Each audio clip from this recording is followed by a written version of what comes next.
glad to invite Igor Nikolic from Delft University of Technology, who will speak about the impact of servicizing and how we assess this impact through agent-based modeling. So, good morning. Before we start, just a very quick quiz. We have a lot of fancy words on the slide here. If I say model, do you think of overpriced, skinny people? Come on, no socially, yes. He likes overpriced, skinny people. Do you think computer representations of conceptual ideas and a simplified? My God, what's going on? Okay. So if I ask you about agent, is it?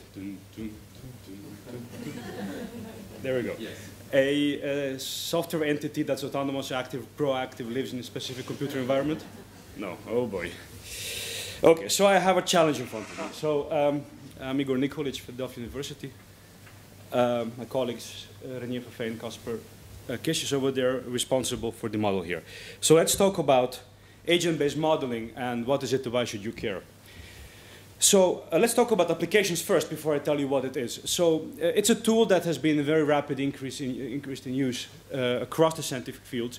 It's a thing coming out of the complex adaptive systems field. And it's really an approach that's useful for modeling heterogeneous, non-boundedly rational adaptive systems. Things that are lumpy, that do their own things, and don't necessarily follow logic to a full extent. And it's a tool that's been applied in computer science, social science, spatial planning, infrastructure planning, economics, industrial ecology, any kind of markets. So it's really up and coming. And it is a very much what we would call a bottom-up modeling approach. So agent, and part of the agent-based model, is a thing that does things to other things. And you will see in a minute why this is a very accurate scientific description of an agent-based model. And it's really all about interacting heterogeneous autonomous agents. So that's the software entities, things that are that are various, that interact with each other, do things to other things. And the system overall behavior that you're interested in is something that emerges or results as a consequence of these interactions. So it's bottom-up modeling. Model the individual, the system pops back at you. Now, what do you do with this? Why is this good for? For specifically exploratory what-if scenario kinds of questions. If I apply this policy, how will my system grow and how it will respond? And it's really all about understanding how systems come to be rather than what systems are. Right? So if you follow a more traditional top-down statistical approach, you will say, I have lots of data from the economy. I will fit a 12-order polynomial and fit exactly the curve of the stock market, which is great. It will tell you what is going on, but it doesn't give you any clue of why and how that thing comes to be. And this is where agent-based modeling comes in, to tell you the story of how and why. So here is the 5,000 calorie slide. So if you understand this, you can pass both of my courses. Sorry about that. So we start, it's like an onion, right? So we start on the outside. So there is us, the modelers in the real world, and we make a choice. We make a choice to simplify reality a certain way. Something is in, something's out. Now, when you make that choice, you make a conceptual model, you then start deciding what is the thing that's in it. Well, there is the agent, the thing, that knows things and has things. So it has a state, color, wallet, technology it wants to sell, a business model, whatever. It has behavior rules.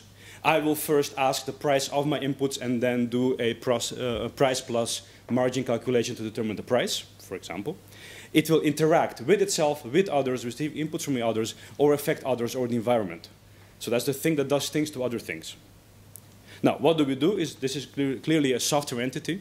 It's kind of a software sandbox. You put all these entities in, you shake, you pour some water, and you wait.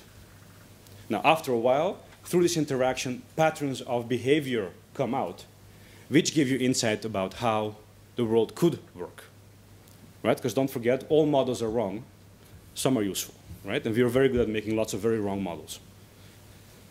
So, what are we going to do with agent-based modeling within SPRI? Well, the main thing is to analyze possible effects of servicizing policy. So this is the what-if kind of exploration. So if I believe that companies and consumers have specific behaviors of how to offer goods or services, and if I believe that there's a specific way how consumers choose to buy resources or also to buy products or services, then out of this interaction of individuals, an overall system will emerge that I can affect with different types of policy. How about I ban this or make this subsidy or whatever, right? So we affect how systems grow and develop. And we're specifically looking at economic, environmental, and societal or social indicators, so the things that the systems respond to. Now, what are we delivering in this project? My apologies. We are delivering a formal ontology of the world, i.e. a conceptualization and a formalization of the concepts that are relevant here. So it's really the controlled vocabulary of what servicizing is in this model. We have created a generic model, a model that can capture any kind of servicizing system. And from that, 3 specific models. One for the mobility case study, we're looking at car sharing here. At the agri-food, looking at crop protection and integrated pest management. And a water case study on grey water recycling and rainwater harvesting systems. So from this generic structure representing any possible kind of servicizing system, we have these 3 specific ones. So how do we fit in within SPRI? There is a tremendous amount of work done on environmental data, economic data, behavioral data. So what does the agent do after it wakes up in the morning and has a cup of coffee?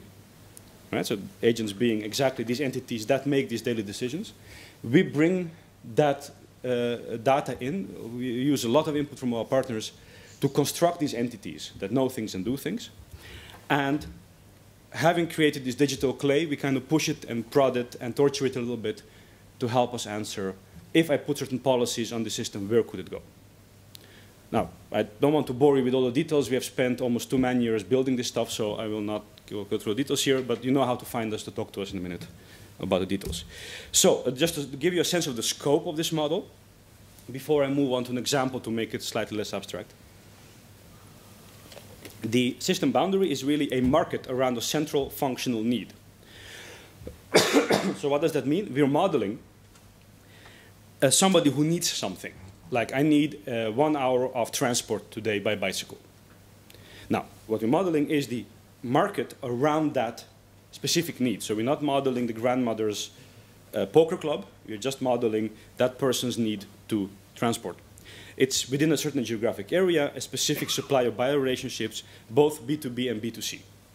Right? So companies can sell to each other or to consumers. The things we include, product and service provision. So will I sell you product or service, and the choice and the possibility of a producer agent to shift between offering one of the two. Different business models and strategies of companies. Consumer choices. So quite deep models here on how does an individual make a choice concerning things like status and utility and all of these things. Market contracts and transactions, resource flow and environmental impacts, and effects of policy instruments. Now this is meant to completely confuse you. Am I succeeding? Yeah? Good. Okay, excellent. Basically, I will not spend too much time here on, but what do you see? Well, here is the, do I have a mouse? I do. Here's your agent, the thing that does things to other things. It is either a business producing or consuming, or an individual that buys or sells products or services from others. It is affected by the thing it knows, i.e. the consumption model it has. So it means literally that I have this thing that tells me how I produce, and I have this other thing that tells me how I sell or price. And firms differ between each other in the ways at which they set prices and in which they choose how to make these decisions. So they're heterogeneous, various here. External influences, the policies, the external market effects come from the outside.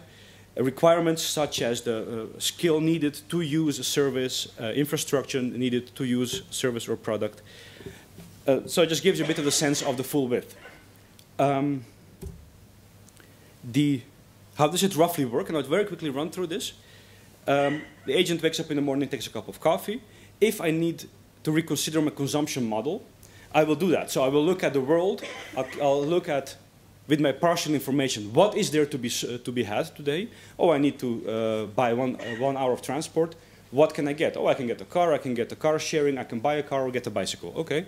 So I will reason following my preferences and beliefs and values and make a decision to do one or the other.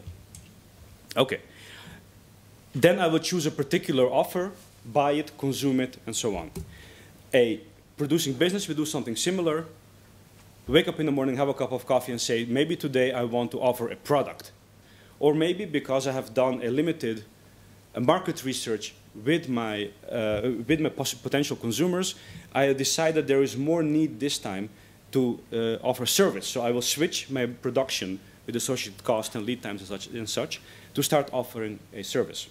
Now, so they go on about this over many rounds of interactions, and shifts in products and service patterns emerge. So let me give you an example.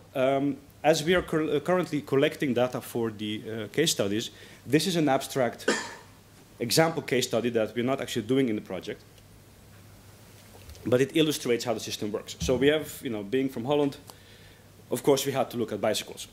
We could have also done cheese, but there is not so much you can servicize with cheese. So, so we've done bicycles. It's the thing we're looking at is a shift from bike selling to bike sharing. Okay? The central need, the transportation by bicycle, and we need 1 hour of it, and the model runs once a week. So what do we have here? We have a bunch of producers that own different sales models. So I could be selling bicycle type A, or I could be sharing bicycle type A. Now, bicycle type A is a specific kind of bicycle that requires all those inputs over there to produce. So much steel, so much rubber, so much plastics. Now, there is this other company that has a sales model 3 that is only selling bicycle type A, and there is this other company that is selling bicycle B, either selling or sharing. So there's this heterogeneity. There's multiple types of producers that can shift between one kind of bicycle and another kind of bicycle. After they woke up in the morning, they'll query a part of the consumer and say, well, if you could fulfill your function with buying or selling, what would you do given the price, given the properties, like environmental properties of the things we're offering? The consumers will say, well, we believe you'll prefer to have this. Okay? Then they start producing and selling bicycles or use of a bicycle to the consumers. Now, you keep on doing this repeatedly, and you explore how this interaction will take shape under different scenarios. So the policy instruments in this case, again, these are not realistic. We're just testing the model here. A subsidy for bicycle sharing schemes. It means that the prices for sharing will be cheaper than before. We can tax a specific type of plastic, plastic A, and we can do environmental awareness campaigns. So we could be messing with the minds of our agents. So that's the nice thing about agents. You can really torture them all you want. Now we make them believe that they should change their values when they choose offers. Okay? Or we can increase the price of a plastic. And we're looking at how or we can drive the world externally with things like prices of steel or introduction of bicycle C, which is completely made from bamboo. How will this affect the buying and the selling and the system itself? So how does this look like? Well, here is the front end of the simulation. You can find all of this and much, much more online. wiki.spreeproject.org. You will find it from the website. We have the full documentation, way more details you ever want to know online. You can also run the model online. So what do you see here? There is your market. There is your different buyers, different suppliers, and the different metrics that emerge over time. So let me give you an example of an outcome. Again, don't look at the details here. They're not realistic. But this is the kind of stuff we'll be doing for the case studies. So on the columns are the different types of policies that we're implementing. So here is your subsidy for bicycle sharing, tax on plastic A, and the environmental awareness campaign. And in the rows are the graphs for the total profits of producing businesses, the relative market share of different types, and the use of resources over time. So your absolute decoupling metrics. So you can see that if we move from the subsidy to the tax, we have actually altered the profits of individual types of producers. So there is an effect of a policy on shifting who is profitable and who is not profitable. But in this case, the producing business 2 here, that used to be profitable but happens to use plastic A, suddenly will become less profitable because they're paying more for the resource, which is as you would expect. If you look at the market shares, as they change across different policies, you will see market changes and effects on how this network of action interaction of sellers and buyers shifts over time as you put pressures on it.